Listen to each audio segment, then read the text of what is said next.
Major Dem's son arrested for stabbing woman after years of his dad's sex abuse scandals.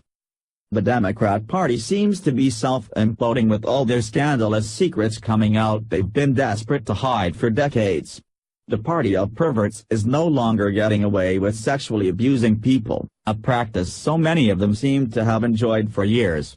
As more victims come forward, it seems that there's practically no liberal leaders left who haven't abused their power and been accused of misconduct.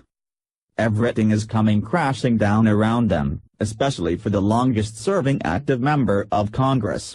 Years of sex abuse allegations are now the least of his problems after his son, who hopes to follow in his father's political footsteps, was arrested for allegedly stabbing a woman.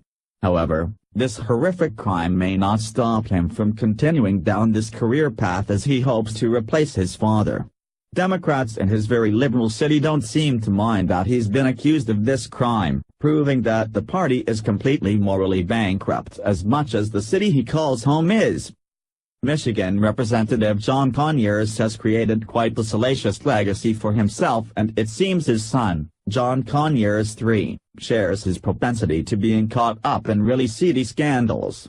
At 88 years old, the elder Conyers is best known for being the longest-serving member of Congress and starting the Congressional Black Caucus with 12 other representatives.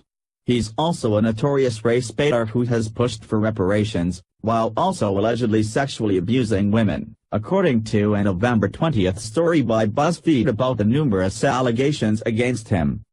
Conyers Sr. has since decided to finally retire, and now his son seems to be trying to do his own damage control to cover up a bombshell that could really hurt his career.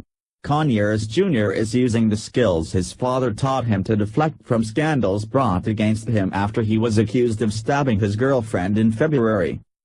BizPac Review reports. But Conyers Sr. wasn't going to go away without trying to keep the seat he held since 1965 in the family. The embattled rep endorsed his son John Conyers III, who currently works as a hedge fund manager, to take his place. The announcement has already revealed more than a few red flags. Conyers III was arrested in February for stabbing his girlfriend after police found her at home with injuries, the New York Times reported. The young Conyers disclosed the incident to the Times on Wednesday in an effort to avoid further scandal around the salacious report. "She says I stabbed her, which makes no sense," Conyers, 27, said. "I didn't do this. She and I had a verbal altercation and that escalated. She pulled a knife on me. She was chasing me. I tried to take it from her. There was a struggle. I pinned her to the wall. She kept swinging and she cut herself." Police arrested Conyers III the day after Valentine's Day on suspicion of domestic violence, the Times reported.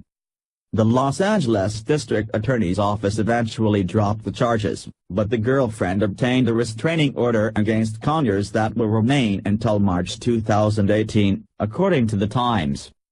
"At no point did I initiate contact with any objects," he said. All criminal charges were dismissed and the restraining order was entered as a cooling-off measure. The authorities did not see any need to proceed further. The revelation comes as numerous power players in media and politics have come under fire for sexual harassment and violence against, mostly, women.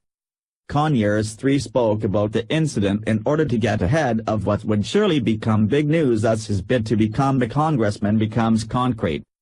Conyers' girlfriend at the time was the one who called police after sustaining an injury, but the LA District Attorney's Office could not conclude beyond a reasonable doubt that the victim's injury was not accidentally sustained, the Times reported. While the young Conyers denies that he stabbed his girlfriend, he also said that he's repented since the February arrest. However, while he's hoping to take his father's place in Congress, he's also an aspiring rap artist on the side. His salacious lyrics about drug-dealing friends and a womanizing father seem to represent the person he really is, a guy who would stab his girlfriend. "I apologize, and I am regretful for any part I played in escalating the altercation," he said, as a typical liberal apology lacking all emotion and true remorse.